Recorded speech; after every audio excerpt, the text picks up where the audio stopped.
Ya Allah. Terus bagaimana hubungan dengan anak saya yang sekolah di pesantren, Pak? Ini mau nanya. Kewajiban kita di dalam menyikapi Terima kasih, dalil Bapak. Al-Quran dan Warahmatullahi Sunnah wabarakatuh. tentang Bismillah, Assalamualaikum warahmatullahi wabarakatuh. Alhamdulillah, wassalatu wassalamu ala rasulillah wa ala alihi wa sahbihi wa man tabi'u bi ihsanin ila yaumiddin, amma ba'd. Para pemirsa Fatwa TV dan pendengar radio yang semoga selalu dalam rahmat, hidayah dan taufik dari Allah Subhanahu wa taala.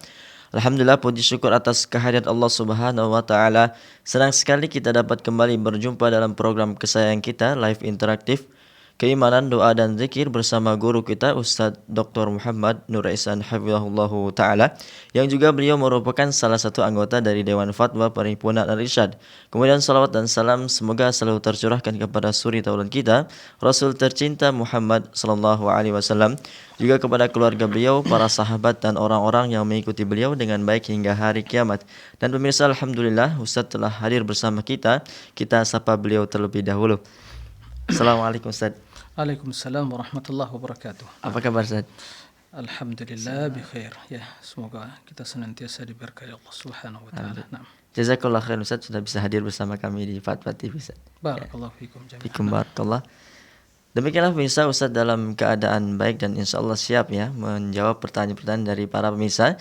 Dan kami juga informasikan bahwasanya live interaktif kita pada kesempatan kali ini juga disiarkan oleh beberapa radio. Di antaranya ada Radio Binbas Yogyakarta, Radio Sahabat Tegal, Radio MD FM Probolinggo, Radio Hang FM Batam, Radio Amuba Pangkal Pinang, Radio Sago FM Sumatera Barat. Kemudian ada Radio Gema FM Bontang, Radio Tuah FM Riau, dan Radio Mas FM Sragen. Kami ucapkan jazakumullahu khairan. Dan bagi para pemirsa yang ingin bertanya secara langsung pada Ustadz khususnya permasalahan akidah, Anda dapat menghubungi line interaktif kami di 0331544687. Dan pemirsa, sebelum kita memasuki tanya jawab, kita minta kepada Ustadz untuk menyampaikan beberapa nasihat pembuka Ustadz. Nah.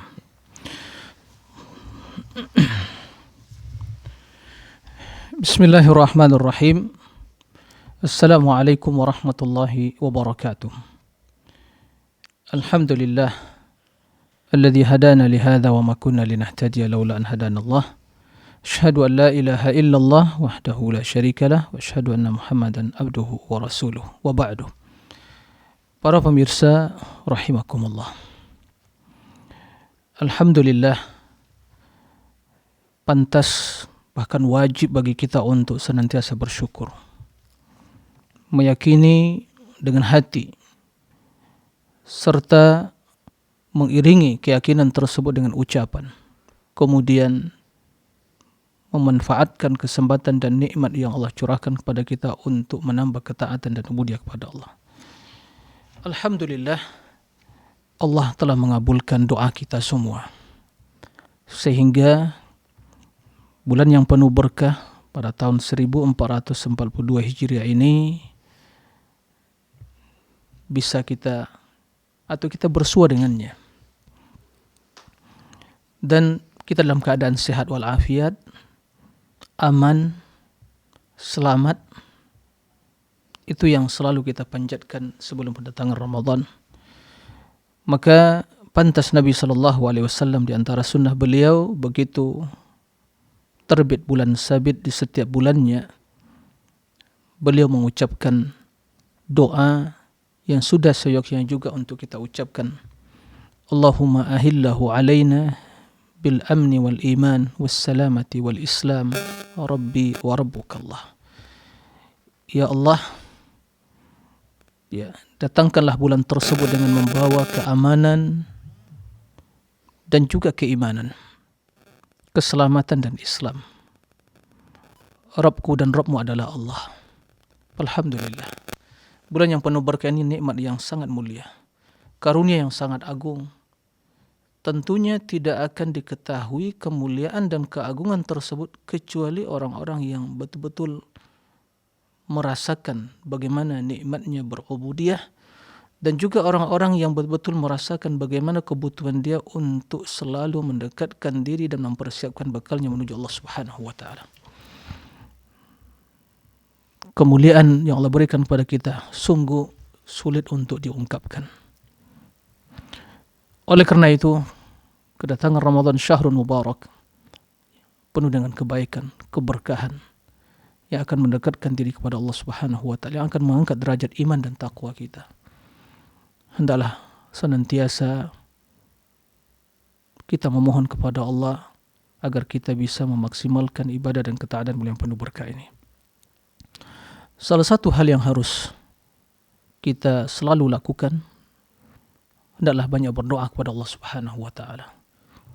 Permohonan untuk dikaruniakan kepada kita semua kemudahan dan pertolongan, sehingga hadirkan dalam diri kita doa yang selalu kita ucapkan atau ucapan yang selalu kita ikrarkan dalam surat Al-Fatihah, Iyyaka na'budu wa iyyaka nasta'in. Ya Allah, Engkaulah yang hanya kami ibadati dan hanya kepada Engkau kami mohon pertolongan. Begitu juga wasiat Rasul kepada Mu'adz bin Jabal radhiyallahu anhu, jangan lupa engkau berdoa wahai Mu'adz di penghujung salatmu, Allahumma a'inni ala dzikrika wa syukrika wa husni ibadati. Ya Allah, berilah kemudahan pertolongan kepadaku untuk berzikir kepadamu, mensyukuri nikmatmu dan melakukan ibadah yang terbaik. Kita sangat lemah, tidak memiliki daya dan upaya. Tanpa pertolongan Allah Subhanahu wa taala tidak akan bisa kita memaksimalkan ibadah di bulan yang penuh berkah. Jangankan memaksimalkan, melakukan tidak akan mungkin. Maka memohon kepada Allah setiap saat. Yang pertama, yang kedua, mari kita bekali diri dengan ilmu agar kita mengetahui keutamaan dan hukum-hukum seputar masalah ibadah puasa, hukum seputar masalah bulan Ramadan ini, sehingga bila hal itu kita ketahui akan tertanam kecintaan dalam diri kita untuk meneladani Rasul. Nah, inilah yang mendorong kita untuk beramal. Yang ketiga, mari hadirkan dalam diri kita bahwa ini adalah puasa yang terakhir bagi saya. Seperti juga Rasul wasiatkan kepada orang yang ingin solatnya khusyuk, yaitu solatlah seperti solat muwaddi', solat orang yang ingin berpisah. Tidak ada lagi kesempatan untuk bisa solat. Begitu juga hendaknya hadirkan makna yang seperti itu dalam diri kita. Inilah kesempatan terakhir untuk berpuasa. Karena kita tidak tahu dengan kondisi yang sedang kita jalani, kita alami, dan perubahan waktu, kondisi dan keadaan. Ya, ajal di depan kita. Oleh karena itu, berdoa kepada Allah, persiapkan diri, kemudian memiliki azimah yang kuat, tekad yang kuat, yang bulat. Ya, bukan sekedar hanya sebuah tradisi dan kebiasaan, tapi betul ingin mengamalkan, beramal, karena Allah perintahkan kita melakukan hal itu, diwajibkan atas berpuasa, dan juga bagaimana kita ingin meraih predikat takwa yang tentunya merupakan predikat yang tertinggi bagi seorang muslim. Itu mungkin di antara hal yang perlu diperhatikan. Banyak hal yang harus kita persiapkan untuk memaksimalkan ibadah di bulan yang penuh berkah ini. Semoga Allah memberikan kemudahan pada kita semua, dan semoga kita selalu mendapatkan pertolongan di dalam melakukan ubudiyah pada Allah Subhanahu wa taala. Demikian, wallahu a'lam. Naam. Jazakallah khairan Ustaz. Naam, barakallahu fiikum. Barakallah. Demikianlah pemirsa nasihat pembuka dari Ustaz, semoga bermanfaat untuk kita semua, dan kita berdoa kepada Allah Subhanahu wa taala agar memberikan hidayah dan taufik kepada kita agar dapat memperbanyak ibadah di bulan suci Ramadan ini. Dan kembali kami informasikan, kami ingatkan bahwasanya jika Anda ingin bertanya secara langsung pada Ustadz, Anda dapat menghubungi line interaktif kami di 0331544687. Kami ulangi, bagi Anda yang ingin bertanya secara langsung pada Ustadz, khususnya permasalahan ibadah, permasalahan permasalahan akidah maksud kami, Anda dapat menghubungi line interaktif kami di 0331544687. Dan sembari kita menunggu penelpon yang bergabung, kita bacakan Ustadz pertanyaan yang sudah ada. Nah. Dari Ibu Yani Mulyani Ustadz di Jawa Barat, Kota Bandung. Bismillah, Assalamualaikum warahmatullahi wabarakatuh. Izin bertanya Ustadz, kalau misalkan kita berobat ke tukang urut dan tukang urut ini dalam praktiknya minta untuk membawa air minum untuk dibacakan doa, yang saya tahu doanya semacam isti'adzah, lalu minta informasi nama kita dan hari lahir kita. Bagaimana hukumnya ya Ustaz? Baik. Ya, terima kasih atas pertanyaannya. kepada Ibu Yani ya, barakallahu fiik. Semoga senantiasa dalam lindungan Allah Subhanahu wa taala. Tidak diragukan bahwa ya Allah Subhanahu wa taala atau Rasulnya memerintahkan kita untuk berubat ya bila kita dalam kondisi sakit. Tadawaw ya bani Adam fa inna Allah ma anzala min da'in illa anzala ma'hu dawa. Ya wahai manusia, berobatlah karena tidaklah menurunkan suatu penyakit kecuali Allah Subhanahu wa taala juga menurunkan obatnya. Alimahu man alima wa jahilu man jahilahu. Obat tersebut diketahui oleh sebagian orang atau ya tidak diketahui oleh banyak orang. Banyak yang tidak diketahui oleh yang lain. Taib. Dalam masalah berobat dengan dengan media yang disampaikan tadi, yaitu menggunakan air, kemudian dibacakan ada isti'adzah. Yang perlu diperhatikan terlebih dahulu adalah ya dipastikan bahwa yang dibaca tersebut ya harus jelas. Jika bacaan tersebut hanya membaca Al-Fatihah atau bacaan-bacaan yang jelas memohon kepada Allah, itu yang dinamakan dengan ruqyah, ya, maka tidak ada masalah. Tapi bila mendatangi orang tukang urut atau mungkin sejenisnya, kemudian menggunakan media-media yang seperti itu, kemudian ada bacaan-bacaan yang tidak diketahui, ya, tidak diketahui apa maksudnya, maka dalam hal seperti ini jangan melakukan hal itu. Ya tidak ada syaratnya harus menyebutkan nama, tanggal lahir. Ya Allah tahu. Kalau kita mohon kepada Allah Subhanahu wa taala, si fulan yang sakit, tidak sebutkan namanya, kita tahu. Ya Allah mengetahui bahwa si fulan yang sakit, ya, namanya, kelahirannya kapan. Enggak perlu disebutkan hal itu. Maka di sini harus dipastikan para ulama menyebutkan ruqyah syar'iyyah, ya, menggunakan mantra-mantra syar'iyyah tadi, itu harus jelas dengan bahasa Arab yang jelas, kemudian juga tidak mengandung unsur-unsur kesyirikan atau sekurang tidak ada hal yang syubhat di sana. Nah, maka sungguhnya sangat simpel banget, yaitu seorang merasa sakit, udah ambil air, baca Al-Fatihah, diminum. Atau diusap tempat-tempat yang sakit tadi, baca Al-Fatihah atau ayat yang lain, Al-Kursi dan yang lainnya. Itu ruqyah yang simpel banget, ya. Ruqyah yang sangat simpel dalam ya tuntunan syariat kita. Seperti itu. Jadi kalau diragukan, maka jangan didatangi. Ya. Demikian, wallahu a'lam. Barakallahu fiik.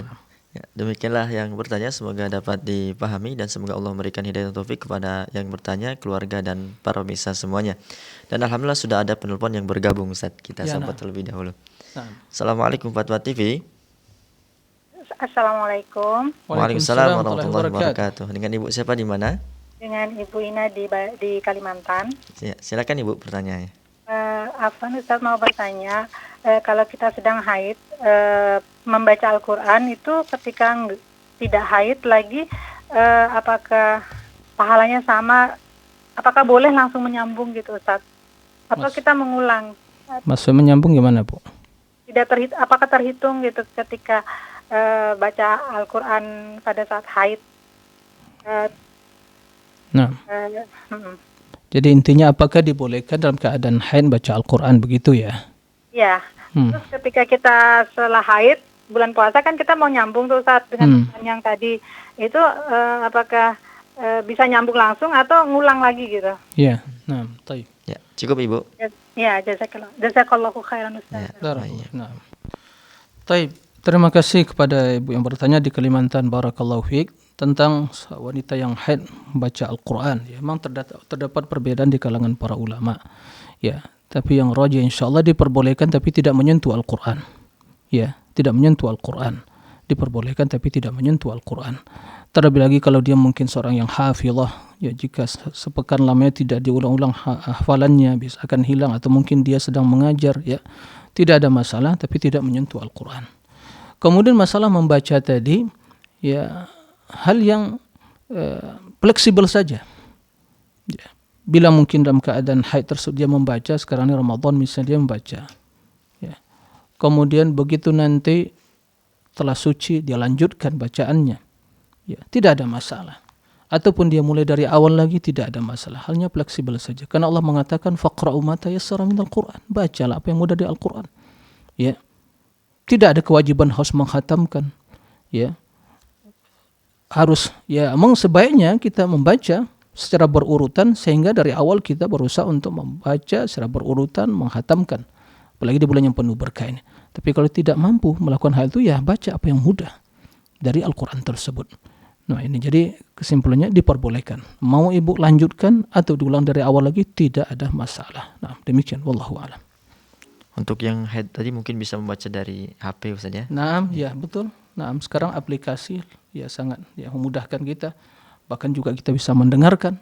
Nah luar biasa. Aplikasi tersebut juga bisa membaca, bisa juga dengan suara kan begitu. Alhamdulillah kemudahan-kemudahan yang tentunya kita harus lebih memaksimalkan waktu dan kesempatan untuk beribadah di bulan yang penuh berkah ini. Nah, Barakallahu fiik Ustaz. permasalahan pahala itu kembali kepada Allah ya. Penting ikhlaskan hati. Ya, ikhlaskan ibadah kita kepada Allah. Maka Allah insyaallah tentu tidak akan ya mengecewakan hambanya. Karena apabila seorang ikhlas terus beribadah kepada Allah, Allah akan membalas, memperlipat gandakan ya pahala hamba yang beribadah dengan tulus, dan tentunya juga selalu meneladani Rasul sallallahu alaihi wasallam dalam ibadah tersebut. Naam, wallahu a'lam. Jazakallahu khair Ustaz. Wa iyyakum. Naam. Demikianlah ibu yang bertanya, semoga dapat dipahami. Dan kembali kami informasikan bagi Anda yang ingin bertanya secara langsung pada Ustadz, Anda dapat menghubungi line interaktif kami di 0331544687. Dan kembali kita bacakan pertanyaan Ustadz di meja redaksi Fatwa TV dari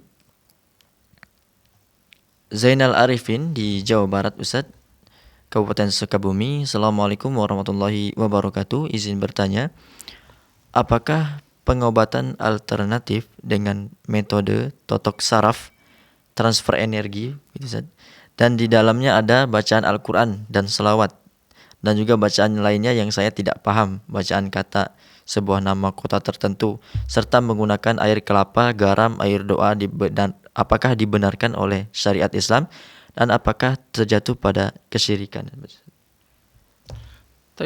Pertama ya, saya katakan wallahu a'lam. Tapi cara metode pengobatan tadi itu ya hal yang aneh kayaknya ya gitu ya. Pengobatan pertama secara medis ya tidak diragukan bahwa pengobatan tersebut kita menggunakan sebab-sebab yang secara medis terbukti itu bermanfaat. Kemudian secara syariat juga tidak bertentangan ya. Perbolehkan dan itu memiliki efek ya terhadap ya mungkin pasien atau mungkin penyakit tersebut dan terbukti. Dan secara takdir, ya, memang Allah mentakdirkan itu menjadi sebab penyembuhan. Tapi dengan cara seperti tadi harus sebutkan pakai air kelapa inilah, ya, kemudian pakai dan seterusnya, ya, panjang tadi penjelasannya. Wallahu a'lam. Yang terbaik adalah agar kita selamat dari hal-hal ya praktik-praktik yang pengobatan yang tidak jelas atau dikhawatirkan terjerumus ke dalam hal-hal yang bertentangan dengan syariat, maka ditinggalkan. Kalau sekedar hanya minum air kelapa ya bermanfaat. Ya, terbukti ya air kelapa bermanfaat. Ya, kalaupun ya seorang tatkala minum kemudian dia membaca Al-Fatihah, ya meruqyah, tidak ada masalah insyaallah. Tapi tadi disebutkan apa? Tempat. Ya, menyebutkan suatu tempat begitu. Ya, tempat, apa kaitannya? Tidak ada. Ya, maka pengobatannya ya kalau masalah praktik atau ruqyah syar'iyyah atau pengobatan itu sangat ya fleksibel sebenarnya. Ya, oleh karena itu wallahu alam, yang jelas hal seperti itu hal yang aneh ya, dan secara pengobatan yang aneh, maka ditinggalkan hal seperti itu, ya dikhawatirkan terjerumus ke dalam perbuatan-perbuatan yang bertentangan dengan syariat. Nah, demikian wallahu alam. Barakallahu fiik Ustaz. Demikianlah yang bertanya, semoga dapat dipahami dan semoga Allah selalu memberikan hidayah dan taufik kepada yang bertanya, keluarga dan para pemirsa semuanya. Dan sudah ada penelpon yang bergabung Ustaz, kita sambut terlebih dahulu. Assalamualaikum Fatwa TV.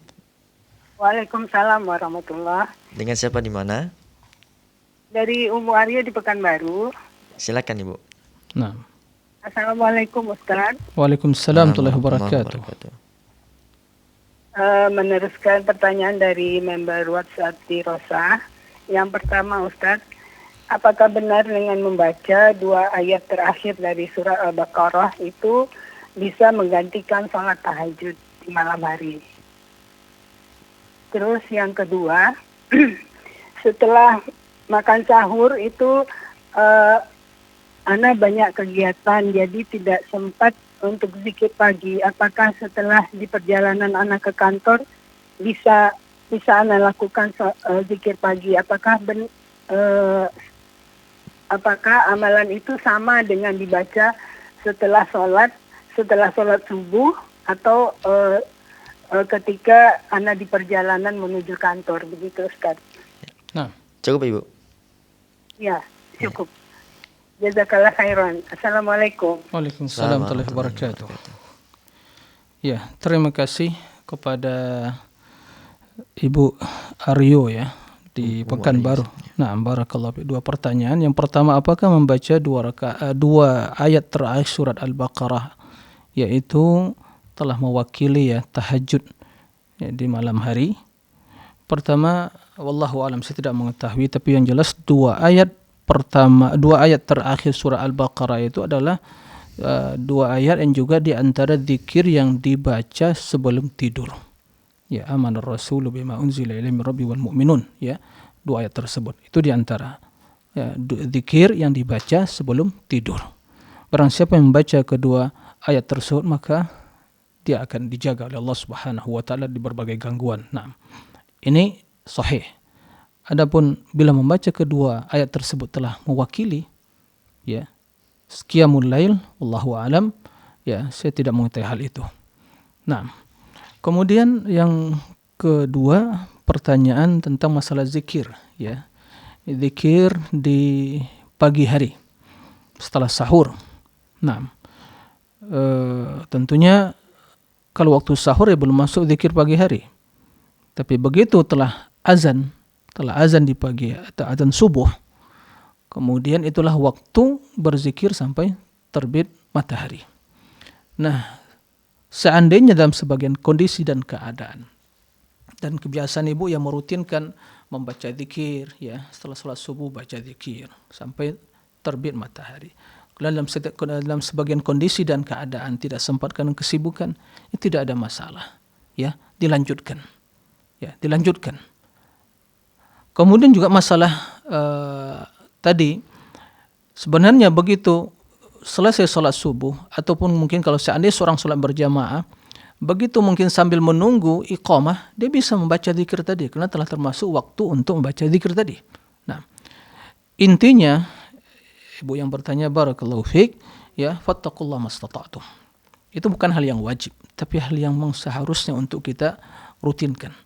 Nah, perlu diketahui bahwa seorang hamba bila melakukan satu amalan dan rutin dia lakukan, kemudian pada sebagian atau kesempatan waktu karena kesibukan tidak sempat melakukannya, biidznillah, ya, karena itu bagian dari ibadah dia, Allah akan berikan pahala terhadap ya hal yang sesungguhnya kondisi yang sedang dia alami.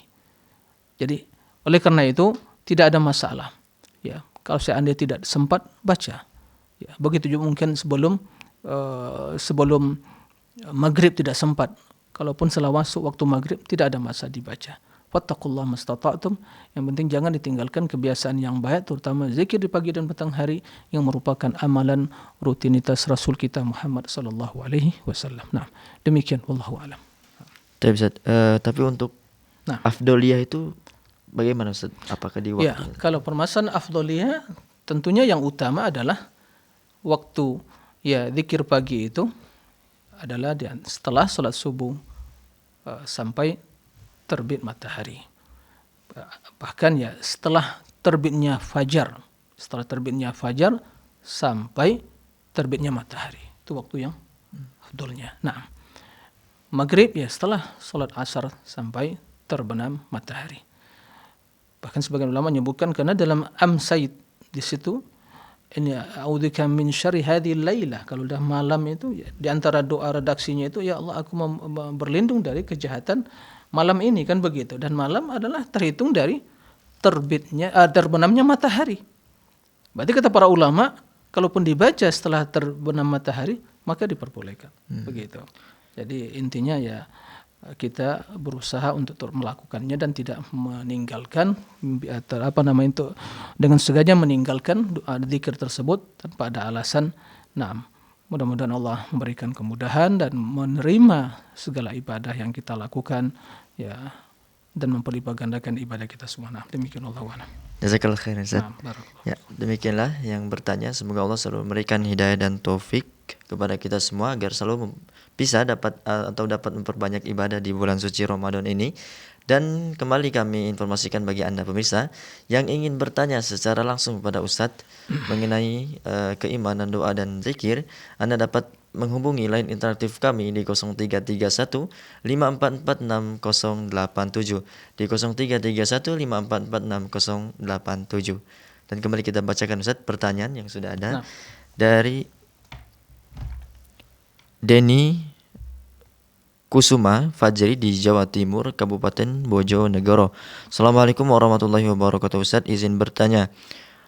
Beberapa hari yang lalu saya menemukan beberapa buku, mantra, mujarobat dan kitab-kitab yang di dalamnya berisi wirid-wirid serta raja-raja kesyirikan. Apakah saya boleh membakarnya? Karena ada juga ayat-ayat Al-Quran di dalamnya, Ustadz. Jazakallah khair. Nah, ya, terima kasih kepada Denny ya atas pertanyaannya. Barakallahu fiik. Jadi kita menemukan kitab-kitab yang terdapat dalamnya mantra-mantra atau raja-raja atau yang sejenisnya, atau kitab-kitab yang berisi tentang kesyirikan, khurafat dan yang lainnya, apakah boleh dibakar? Ya boleh. Kendati ada dalamnya ayat-ayat Al-Quran. Ya. Bahkan para ulama menyebutkan di antara dalil membolehkan hal itu, Utsman bin Affan radhiyallahu anhu tatkala mengumpulkan Al-Quran dijadikan satu ya mushaf, jadi pegangan kaum muslimin, kemudian dari ya yang dikumpulkan oleh Utsman dengan mushaful imam, jadi standar dari situ diperbanyak ya, selebihnya diperintahkan untuk dibakar ya, agar tidak terjadi ya penyebab ya terjadi khilaf di kalangan kaum muslimin dalam membaca Al-Quran. Nah, maka dijadikan satu sebagai standar dikenal dengan mushaful imam. Para ulama menjelaskan jika Al-Quran saja dikhawatirkan bila tetap masih ada yang di tangan para sahabat ya, mungkin itu mereka menulis dahulunya, dan itu yang didengar dari Rasulullah SAW, dan itu diperintahkan oleh Utsman untuk membakarnya. Apalagi kita-kita yang berisi tentang kesyirikan, khurafat, bid'ah dan yang lain-lainnya, maka tidak ada masalah. Nah, bahkan itu adalah hal yang harus dilakukan untuk menyelamatkan akidah kaum muslimin agar kita-kita yang seperti itu tidak menyebar di masyarakat dan akan merusak akidah dan juga akan ya tentunya akan berbahaya bagi keyakinan dan akidah kaum muslimin. Karena demikian itu termasuk adalah ingkar mungkar. Nah, demikian wallahu a'lam. Barakallahu fiik, Ustaz. Demikianlah yang bertanya, semoga Allah selalu memberikan hidayah dan taufik kepada penanya, keluarga dan pemirsa semuanya. Kembali kita bacakan pertanyaan yang sudah ada, Ustaz. Nah.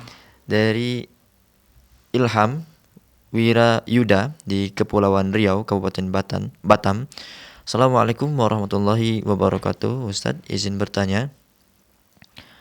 Ada nama-nama yang tidak dibolehkan digunakan seperti Kholik dan yang lainnya, Ustaz, karena itu khusus sifat Allah Subhanahu wa taala. Lalu bagaimana hukum seorang yang namanya ada Akbar? Itu bagaimana, Ustaz? Akbar. Gitu. Nah, baik. Terima kasih. Tentang masalah ya penamaan atau menamakan nama-nama Allah Subhanahu wa taala.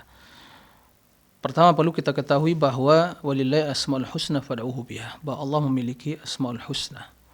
Tatkala disebutkan dalam ayat yang kita bacakan tadi yaitu walillah, berarti nama-nama tersebut ya spesial ya, bagi Allah Subhanahu wa taala. Karena demikian para ulama menyebutkan ya ada nama-nama yang sama sekali tidak boleh ya digunakan kepada selain Allah. Kan hanya Allah Subhanahu wa taala yang hanya berhak memiliki nama tersebut. Seperti ya Ar-Rabb, Allah, ya Ar-Rahman dan yang lain-lainnya. Maka dalam hal tidak dibolehkan ya kita ya menamakan manusia dengan nama tersebut.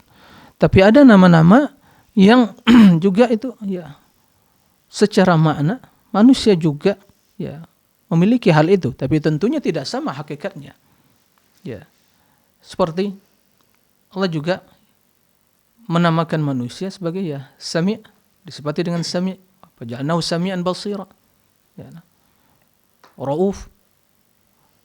Rasul juga wa kana bi'mina rahima. Begitu, laqad ja'akum rasulun min anfusikum azizun 'alaihi ma 'anittum harisun 'alaikum bil mu'minina raufur rahim. Ya, seperti itu. Rasulullah SAW raufur rahim. Jadi jika halnya demikian itu, ya tidak ada masalah. Ya, kendati kata para ulama bila disertai dengan alif dan lam yang itu mengandung makna istighraq, yaitu seluruh makna kesempurnaan yang terkandung dalam makna tersebut, maka ini hanya bagi Allah Subhanahu wa taala. Seperti Rabb juga, kalau Rabb ya secara penggunaan kalau tidak Ar-Rabb ya boleh dinisbatkan kepada yang lain. Rabbu hadzal bait, yaitu rumah atau pemilik rumah ini. Tapi kalau Ar-Rabbu maka tidak boleh. Ya kan? Kembali kepada Al-Akbar.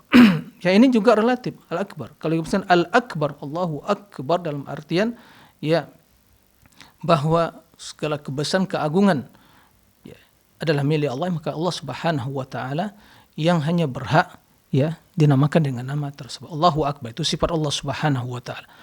Tapi dalam hidup ini ada hal-hal yang relatif. Bila dibandingkan satu dengan yang lain, ada yang akbar, ada yang asghar. Nah, mungkin dalam keluarga tersebut ada mungkin laki-laki mungkin 5 orang, ada mungkin ya yang satu lebih besar mungkin Muhammad Akbar karena lebih tua misalnya. Tidak ada masalah. Ya, diperbolehkan. Tapi tentunya intinya kalau kita meragukan ya apakah boleh atau tidak, ya tinggalkan, cari nama yang lain yang tidak meragukan, yang sungguh banyak sekali ya. Abdullah, Abdurrahman, ya, Abdurrahim, ya, dihambakan kepada Allah. Abu Bakar, Umar, Uthman, dan Masya Allah, ya banyak sekali nama orang yang baik yang harus kita jadikan sebagai mungkin nama bagi anak kita, keluarga kita, lebih baik dan selamat daripada kita menggunakan nama-nama yang mungkin ya bisa mengandung makna-makna yang negatif. Nah, demikian wallahu alam. Berarti nama-nama yang tidak boleh tadi Ustaz bisa didahului kata Abdullah ya, Abdul. Naam. Iya, ya. Al-Akbar itu sifat ya. Naam, Allahu Akbar, ya kan seperti itu. Jadi Allah itu Maha, ya, nama Allah Al-Kabir, Kabirul Muta'al. Ya. Al-Kabirul Muta'al. Dan tentu tidak ada yang lebih besar dari Allah Subhanahu wa taala mengandung makna keagungan, kebesaran, kemuliaan, keperkasaan dan seterusnya. Nah, demikian wallahu a'lam. Jazakallah khair Ustaz. Demikianlah yang bertanya, semoga Allah selalu memberikan hidayah dan taufik kepada yang bertanya, keluarga dan pemirsa semuanya. Dan alhamdulillah sudah ada penelpon yang bergabung Ustaz, kita sapa terlebih dahulu. Ya, nah. Assalamualaikum Fatwa TV. Assalamualaikum Ustaz. Waalaikumsalam warahmatullahi wabarakatuh. Dengan siapa di mana? Dari Abu Rafif Ustaz Bukit Tinggi. Siapa? Abu Rafif Ustaz Bukit Tinggi. Abu Rafif. Naam, Silakan. barakallahu fiik. Ya Ustaz. Mau nanya gini Ustaz, apakah ada zikir atau tuntunan zikir Ustaz dari misalnya habis tarawih menuju nunggu tarawih selanjutnya Ustaz gitu. Kan dia misalnya ada di tempat saya itu ada jedanya Ustaz. Jadi apakah kita ada tuntunan baca zikirnya Ustaz atau kita diam aja atau baca Quran Ustaz? Kebetulan dia jaraknya agak jauh Ustaz dari tarawih selanjutnya Ustaz. Dia agak istirahat dulu gitu Ustaz. Nah. Itu satu lagi Ustaz. Bolehkah kita baca Al-Quran Ustaz dalam keadaan wudunya batal gitu Ustaz? Nah. Membaca mushaf Ustaz. Ya. Itu aja Ustaz. Barakallahu fiik. Assalamualaikum warahmatullahi wabarakatuh. Waalaikumsalam warahmatullahi wabarakatuh. Ya. Syukran kepada Abu Rafif ya di Bukit Tinggi, barakallahu fiik atas pertanyaannya. Jadi apakah ada bacaan-bacaan khusus ya setelah tarawih atau mungkin ya antara rakaat-rakaat tarawih, baik itu mungkin 2 rakaat sebelum pindah ke 2 rakaat yang lain atau mungkin setelah 4 rakaat istirahat kemudian sambil menunggu ya untuk 4 rakaat yang selanjutnya, apakah ada zikir khusus? Jawabannya tidak ada. Jadi tidak ada zikir khusus. Tidak ada zikir khusus antara 2 rakaat pertama misalnya kemudian baca zikir, salawat atau mungkin subuhun qudus, tidak ada seperti itu. Yang ada adalah begitu selesai salat ya witir, subuhun qudus rabbil malaikati war ruh. Ada. Nah, adapun zikir-zikir antara rakaat-rakaat tarawih tidak ada. Lalu bagaimana, apa yang kita lakukan? Ya, apakah tidak boleh berzikir sambil menunggu? Tidak ada masalah. Ya. Bahkan perbanyak baca Al-Qur'an. Ya. Atau mengucapkan mungkin subhanallah, walhamdulillah, wallahu akbar sambil menunggu. Ya. Baca Al-Qur'an, berdoa kepada Allah, tapi tidak dikhususkan dalam artian meyakini bahwa inilah tempat untuk kita sebanyak berzikir, tidak. Ya, daripada kita ya berdiam diri, gunakan lisan untuk berzikir. Subhanallah walhamdulillah wallahu akbar. Subhanallah bihamdi subhanal azim. Ya. Karena sesungguhnya orang yang banyak pahalanya dalam beribadah, orang banyak berzikir kepada Allah Subhanahu wa taala, terutama baca Al-Qur'an di bulan yang penuh berkah ini. Jadi kesimpulannya tidak ada zikir khusus ya yang dibaca antara rakaat-rakaat tarawih. Naam. Wallahu alam. Kemudian dalam pertanyaan yang kedua tadi, seorang membaca Al-Qur'an dalam kondisi tidak berwudu. Ya, diperbolehkan, tapi tentu lebih utama dalam keadaan bersuci tadi. Karena yang tidak diperbolehkan adalah seorang keadaan junub. Ya. Tentunya lebih utama karena Al-Qur'an kalamullah, ya. Maka dalam keadaan berwudu. Ya, dalam keadaan berwudu, ya begitu batal kita wudu lagi, kemudian ya kita membaca Al-Qur'an. Kecuali mungkin seorang mungkin kena penyakit yang mungkin sering kentut kan begitu ya, keluar angin. Ya. Tak mungkin di setiap 1 menit wudu lagi, 1 menit wudu lagi. Kapan dia mau baca Al-Qur'an? Nah, maka jelas hal yang seperti itu tentu dapat ya keringanan. Tapi intinya secara hukum asalnya diperbolehkan. Tapi lebih utama kita dalam keadaan suci. Kita membaca kalamullah, ya Al-Qur'an. La yamassu ilal mutahharun, ya. Tidak sentuh kecuali malaikat-malaikat yang suci, kan begitu. Nah, ini yang harus kita lakukan sebagai bentuk pengagungan kepada syiar-syiar agama Allah dan tidak diragukan bahwa Al-Quran merupakan syiar agama yang paling utama. Nah, demikian. Wallahu a'lam. Untuk dalam keadaan junub tadi tidak boleh secara mutlak, Ustaz. Tidak boleh dan juga tidak menyentuh. Nah, karena junub juga terbatas waktunya. Ya, haid ya 1 pekan, kurang lebih kan ada yang juga sampai 10 hari. Nah, barakallahu fiik. Barakallah. Demikianlah yang bertanya, semoga Allah selalu memberikan hidayah dan taufik kepada yang bertanya, keluarga dan para pemirsa semuanya. Kembali kami informasikan atau kami ingatkan bagi para pemirsa yang ingin bertanya secara langsung kepada Ustadz, Anda dapat menghubungi line interaktif kami di 0331544687, di 0331544687. Dan kembali kita bacakan Ustadz pertanyaan dari Cipto Basuki di Kepulauan Bangka Belitung, Kota Pangkal Pinang. Assalamualaikum warahmatullahi wabarakatuh. Izin bertanya Ustadz, adakah bacaan zikir yang utama untuk dibaca atau diperbanyak membaca di bulan Ramadan ini? Di waktu siang hari misalnya, semisal dibaca saat bekerja atau beraktivitas lainnya agar lisan tidak diam. Syukran jazakallah khairan Ustadz. Baik. Terima kasih kepada Cipto ya, barakallahu fiik atas pertanyaannya. Jadi adakah zikir khusus yang harus diperbanyak diucapkan di bulan yang penuh berkah ini? Secara prinsip dalil tidak ada. Ya. Akan tetapi sebagaimana yang terdapat di dalam hadis yang sahih bahwa ada zikir-zikir yang sangat ringan, ya, singkat dan sangat dicintai Allah Subhanahu wa taala. Yaitu 2 kalimat. Subhanallah wa bihamdi subhanallah azim. Ya. Subhanallah wa bihamdi subhanallah azim. Itu diperbanyak. 2 kalimat yang ringan diucapkan, kemudian sangat berat timbangannya. Itu akan ditimbang nanti di akhirat. Sangat berat timbangan di sisi Allah Subhanahu wa taala. Kemudian ya Allah sangat mencintai karena tasbih, ya, mensucikan Allah Subhanahu wa taala. Subhanallah bihamdi subhanallah azim. Begitu juga 4 kalimat yang paling utama setelah Al-Qur'an. Ya. Apa itu? Subhanallah walhamdulillah wala ilaha illallah wallahu akbar. Ya. Diperbanyak 4 kalimat tersebut. Begitu juga afdalul dzikri la ilaha illallah, kalimat tauhid. Naam, seperti itu. Maka ini yang harus diperbanyak. Naam. Dan harus kita biasakan lisan kita untuk banyak berzikir.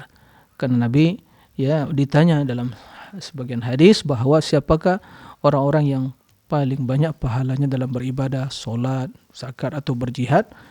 Aktsaruhum lillahi ta'ala dzikra, yang paling banyak zikirnya kepada Allah Subhanahu wa taala. Nah, demikian, wallahu a'lam. Kalau untuk 10 terakhir mungkin ada Ustaz ya, zikir khususnya Ustaz? Tidak ada. Tidak juga. Cuma di malam hari doa yang kita perbanyak ucapkan yaitu Allahumma innaka 'afuwun tuhibbul 'afwa fa'fu anni. terutama di malam-malam Di malam hari. ganjil. Malam-malam ganjil. Nah, karena berharap ya kita bisa mendapatkan Lailatul Qadar tadi. Nah, Barakallahu fiik, Ustaz. Ya, demikianlah yang bertanya, semoga dapat difahami. Dan ada pertanyaan yang masih berkaitan dengan pertanyaan zikir tadi, Ustaz, dari Naufal Fadil di Kalimantan. Tentang bacaan subhanallah wa bihamdi, subhanallah wa bihamdi, subhanallahil azim, Ustaz. nah. Di subhanallah wa bihamdi, subhanallahi wa bihamdi dibaca 100 kali dalam zikir pagi petang. Lalu terdapat hadis bahwa kalimat subhanallah bihamdi, subhanallahil azim amalan ringan di lisan, berat di timbangan amal. Apakah dengan menambah zikir tadi, zikir di atas tadi dalam zikir pagi dan petang termasuk bid'ah, Ustaz? Menambah ininya, jumlahnya mungkin. Nah, taib. Terima kasih kepada Naufal ya, barakallahu fiik atas pertanyaannya. Nah, bahwa di antara zikir yang diucapkan di pagi dan petang hari subhanallah bihamdi, ya, itu 100 kali. Subhanallah bihamdi 100 kali. Itu memang ya terdapat dalam hadis yang sahih. Yaitu spesial di pagi dan petang hari. Adapun membaca dua kalimat yang ringan tadi yang sangat dicintai oleh Allah, subhanallah bihamdi, subhanallah azim, tanpa batas. Silakan. Ya. Kalaupun seorang setelah membaca 100 kali subhanallah bihamdi kan begitu 100 kali, dia ingin menambah, setelah itu dengan berzikir, ya. Tidak ada masalah. Tapi dia tidak meyakini bahwa ini ya spesial di pagi hari, tidak. Yang spesial di pagi hari yang 100 tadi yaitu subhanallah bihamdi 100 kali. Nah, itu yang harus dipahami. Demikian, Allahu a'lam. Jadi untuk yang subhanallah bihamdi tadi kalau di lebih 100 itu bagaimana? Tidak menyelisih sunnah. Karena bila itu jadikan zikir di pagi hari kena 100 kali. Karena jumlah tersebut tentunya memiliki istimewaan. Ya, seandainya Rasulullah SAW ya diperbolehkan melebihi, ya, maka tidak ada makna yang istimewa dari pembatasan dengan 100 tadi. Ya, seperti itu. Jadi itu memang ya, begitu tuntunan Nabi SAW 100 kali. Tapi di luar ya di waktu dia selain di pagi dan petang hari, silakan seorang baca ya tasbih, baca alhamdulillah, subhanallah, walhamdulillah, wallahu akbar, ya tanpa batas, dan mengucapkan ya subhanallah bihamdi, subhanallah azim, tidak ada masalah. Jadi ini harus diperhatikan karena itulah zikir al-adhkar al-muqayyadah bil adad, ya. Zikir-zikir yang terbatas dengan jumlah tertentu. Maka dalam rangka meneladani Rasul, kita juga mengikuti sesuai dengan jumlah yang ditentukan Nabi SAW. Nah, seperti juga zikir di penghujung salat. Ya subhanallah 33 kali, alhamdulillah 33 kali, Allahu akbar 33 kali. Jangan ditambah 34 kali. Itu menyelisih sunnah. Nah, kecuali mungkin dia ya tidak sengaja. Tapi kalau sengaja, oh ya saya ingin menambah ini 34 kali atau 35, enggak. Berarti Anda telah menyelisih sunnah Nabi SAW. Nah, demikian Allah. Ya. Barakallahu fiik, Ustaz. Demikianlah, semoga Allah selalu memberikan hidayah dan taufik kepada yang bertanya, keluarga dan para pemirsa semuanya. Kembali kita sapa penelpon yang sudah bergabung, Ustaz. Nah. Ya. Assalamualaikum Fatwa TV. Assalamualaikum Fatwa TV. Silakan Ibu. Assalamualaikum. Halo. Ya. Ya. Assalamualaikum Ibu. Ya, Ustaz, saya tadi baru bergabung ini Ustaz, habis ngaji baru bergabung. Saya mau tanya kalau yang zikir yang dibaca itu asyhadu alla ilaha illallah, astaghfirullah, as'alukal jannata wa na'udzubika minan nar. Itu kan bisa pagi petang ya Ustaz ya dibaca. Kalau itu tidak ya bukan tidak termasuk paket zikir pagi petang Ibu. Ya, paham, Tapi paham. kapan saja Ibu membaca zikir tersebut, Ibu bersaksi asyhadu alla ilaha illallah, kemudian astaghfirullah, kemudian mohon ya surga kepada Allah dan selamat dari neraka, tidak ada masalah. Ada masalah. Tapi jangan diyakini itu di antara zikir yang diucapkan di pagi dan petang hari. Nah, itu seperti itu. Nah, Saya paham. Jadi ini bukan zikir pagi petang, zikir yang waktu di bulan Ramadan ini ya Ustaz. tidak ada masalah memohon kepada Allah di pagi dan petang hari, malam hari, apalagi waktu-waktu sahur. Ya, waktu sahur. Jadi terkadang ini perlu ini, ya karena momennya tepat juga. Pertanyaan itu masalah istighfar tadi. Jadi di waktu sahur berbanyak istighfar. Ya, jadi sahur nggak perlu lama-lama. Jangan sampai pula ya sahur ya 1 jam sahur atau mungkin setengah jam. Ya cukup mungkin 10 menit atau 1/4 jam cukup. Kemudian selebihnya sambil menunggu waktu sholat subuh, ya, perbanyak istighfar, itu baca Al-Quran. Karena orang-orang yang beriman tersebut, kata Allah, wabil ashari hum yastaghfirun. Mereka waktu sahur banyak istighfar. Wal mustaghfirina bil ashar. Mereka banyak beristighfar di waktu sahur. Nah, semoga Allah memberikan kemudahan pada kita semua. Nah, Allahu a'lam. Nah. Jazakallah khairan Ustaz. Nah, Assalamualaikum. Waalaikumsalam warahmatullahi wabarakatuh. Demikianlah pemirsa yang bertanya tadi, semoga dapat dipahami. Dan kembali kita informasikan atau kami ingatkan bahwasanya jika Anda ingin bertanya secara langsung pada Ustadz, Anda dapat menghubungi line interaktif kami di 0331 544 6087. Kami ulangi bagi pemirsa dimanapun Anda berada, yang semoga Allah selalu memberikan hidayah dan taufik kepada pemirsa semuanya. Anda dapat bertanya kepada Ustadz dengan menghubungi line interaktif kami di 0331 544 6087. Dan kembali kita sapa pertanyaan atau penelpon yang sudah bergabung, Ustadz. Nah. Assalamualaikum Fatwa TV. Assalamualaikum Fatwa TV. Waalaikumsalam. Ya, dengan Ibu siapa di mana? Dari Ibu Rasidah di Tasikmalaya. Silakan Ibu. Waalaikumsalam. Mohon maaf Ibu, mungkin bisa dikecilkan terlebih dahulu volume TV-nya Ibu. Iya.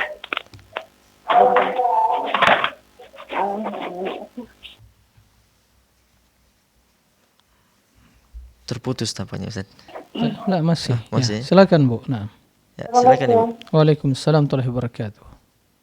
Iya, saya tuh mau tanya yang tadi subhanallah walhamdulillah ya mau nanya tentang subhanallah walhamdulillah. Kurang jelas Ibu? Bu. Kurang Ya? jelas Ibu suaranya. Mana dengan? Ya? Iya. Ya, bisa diulangi Ibu pertanyaannya? Yang mau bertanya tentang zikir subhanallah walhamdulillah Allahu akbar kan harus 33 ya. Tapi kalau mau tidur itu kan ditambah 1. Allahu akbar apa itu yang benarnya yang mana? Mohon penjelasan. Terima kasih. Assalamualaikum warahmatullahi wabarakatuh. Waalaikumsalam warahmatullahi wabarakatuh. Ya, terima kasih kepada Ibu Rasidah ya di Tasikmalaya. Barakallahu fiik. Jadi zikir yang mengucapkan subhanallah walhamdulillah Allahu akbar. Kalau seusai solat, setelah saya solat atau penghujung solat, setelah salam itu diucapkan 33 kali, kemudian dilengkapi dengan la ilaha illallah wahdahu la syarikalah lahul mulku wa huwa ala kulli syai'in qadir. Adapun sebelum tidur ya hanya diucapkan ya masing-masing 33 kali, baik secara terpisah atau secara bersamaan. Seperti mungkin subhanallah ya subhanallah baca 33 kali dulu, kemudian alhamdulillah 33 kali, kemudian Allahu akbar 33 kali, atau langsung digabung subhanallah walhamdulillah wallahu akbar kemudian dibaca ya 33 kali. Jadi tambahan la ilaha illallah wahdahu la syarikalah itu di waktu seusai salat saja. Adapun sebelum tidur hanya membaca 33 dari masing-masing zikir yang disampaikan tadi, subhanallah walhamdulillah wala ilaha illallah.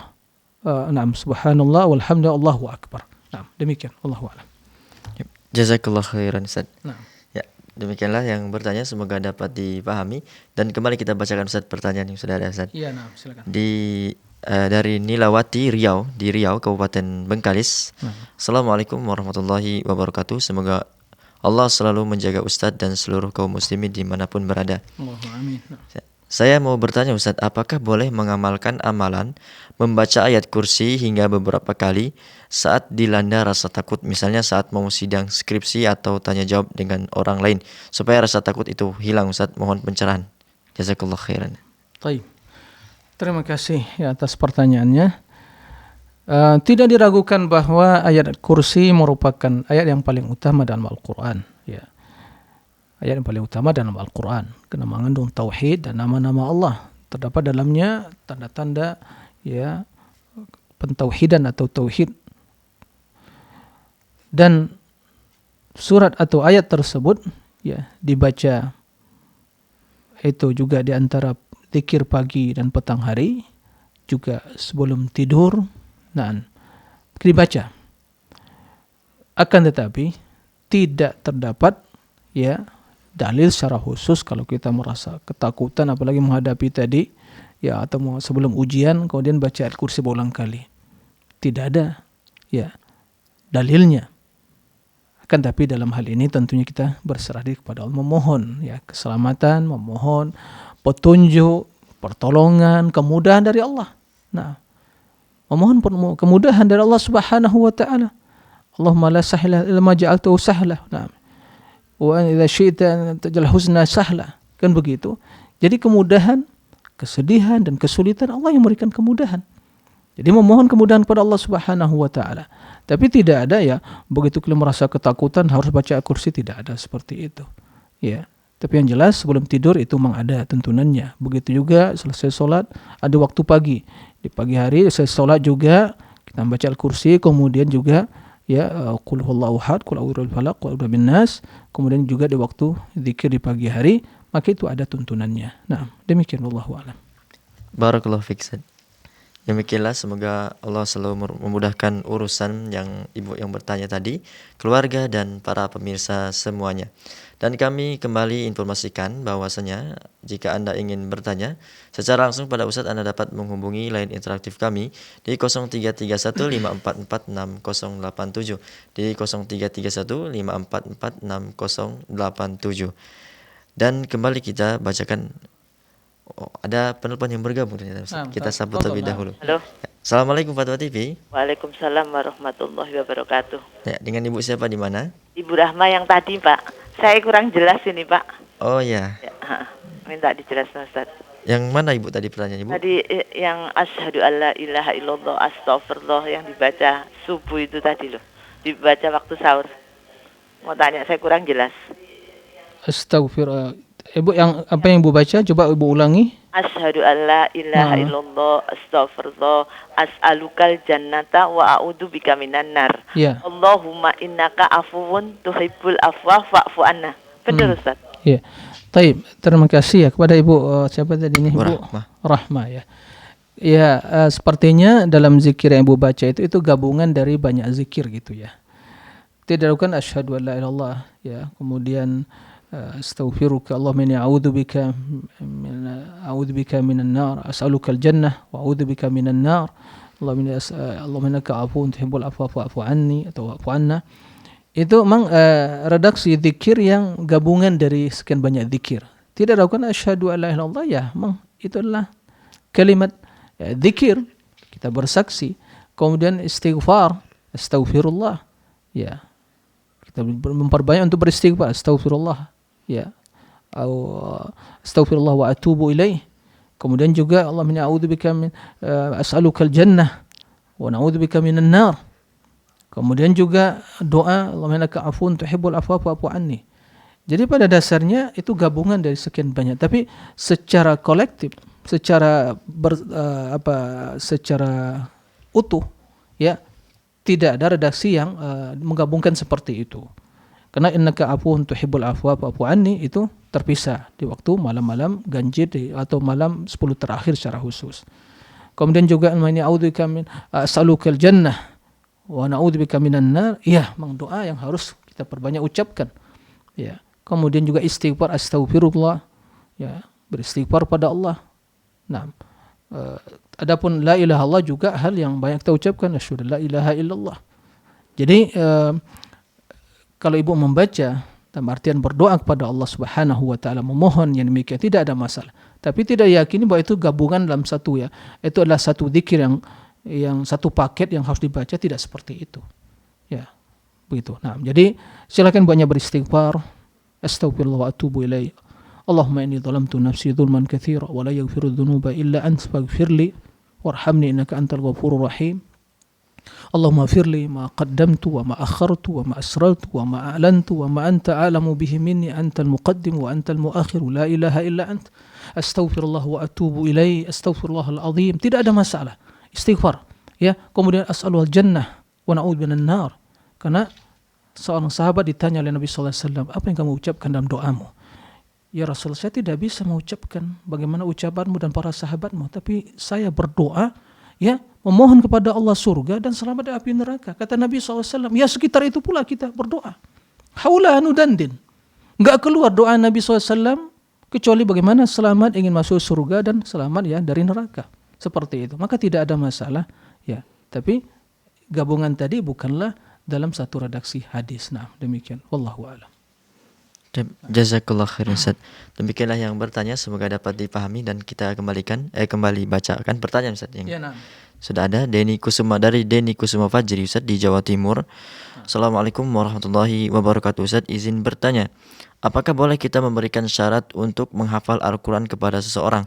Misal kita katakan, saya akan berikan handphone jika kamu menghafal surat ini begitu Ustaz. Ya. Taib, tidak diragukan menghafal Al-Quran merupakan amalan yang mulia. Tapi tentunya tidak wajib. Ya. Dalam rangka memotivasi misalnya anak kita, ya. Kemudian kita berikan mungkin bentuk hadiah. Insya Allah ini tidak ada masalah ya. Selama kita harus terus ya menanamkan, meyakinkan bahwa hadiah yang lebih utama di sisi Allah. Begitu. Jadi nilai keikhlasan harus ditanamkan sehingga bukan ya sekadar dia menghafal saya, tapi bagaimana dia menghafal itu betul-betul ya menghadirkan dalam dirinya. Dari dini kita tanamkan keikhlasan tadi. Sehingga dia bekerja, beramal dan melakukan berbagai aktivitas yang apalagi ibadah, betul ya orientasinya akhirat. Ya bukan sekedar dunia atau mungkin hadiah yang begitu ya mungkin tidak seberapa. Tapi dalam rangka mungkin motivasi, dalam rangka ya pembelajaran untuk memotivasi. Makanya ada musabaqah Al-Quran, barang siapa yang menghafalin dan kemudian juara pertama mungkin bisa umroh, kan begitu ya. Atau mungkin sekian dapat duit, jutaan. Ya, tujuan utama bukan itu, tapi ini motivasi, tidak ada masalah.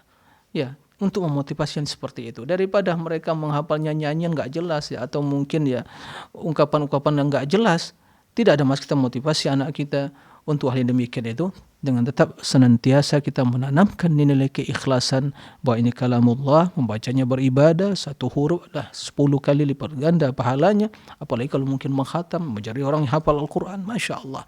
Jadi orientasi akhir harus lebih ya dominan dalam motivasi kita daripada orientasi dunia. Nah, demikian wallahu a'lam. Alhamdulillah Ustaz, tadi adalah pertanyaan terakhir kita pada kesempatan kali ini Ustaz. Nah, barakallahu fikum. Barakallah, jazakallah khairan atas ilmu dan waktunya Ustaz, dan semoga kita dapat kembali berjumpa di lain kesempatan Ustaz ya. Allahumma amin. Nah, barakallahu fikum.